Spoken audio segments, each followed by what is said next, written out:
साथीहरू, आइपिओ भन्नुभयो त शिखर पावर कम्पनी लिमिटेडले यही फागुन 26 गतेसम्मका लागि आइपिओ निष्कासन बिक्री खुला गरेको छ। भोलि अन्तिम दिन रहेको छ। यही फागुन 17 गतेदेखि फागुन 26 गतेसम्म यो आइपिओ निष्कासन गरिएको छ।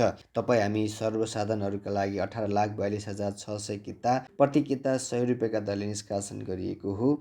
यसमा न्यूनतम 10 किता र बढीमा 10,000 किता तपाईँ हामीले एप्लाई गर्न मिल्छ।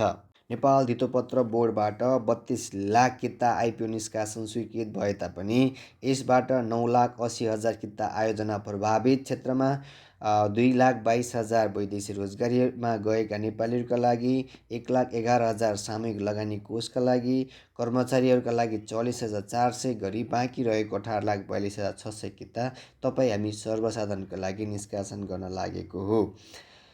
यसलाई इक्रा नेपालले क्रेडिट रेटिङ गरेको छ भने यसलाई BB को रेटिङ प्रदान गरिएको छ। यसको अर्थ हो यो आइपिओमा मोडरेट रिस्क अर्थात् औसत जोखिम छ भन्ने बुझ्न सकिन्छ।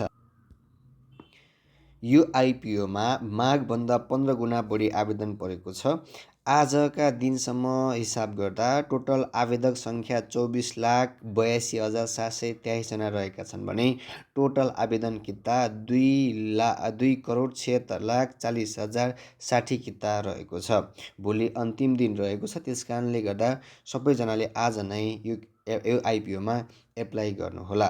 यस्तै आइपिओ अपडेट्सका लागि हाम्रो यस स्मार्ट पैसा नेपालको अफिसियल च्यानललाई लाइक, सेयर र सब्सक्राइब गर्न पनि नबिर्सनुहोला। धन्यवाद।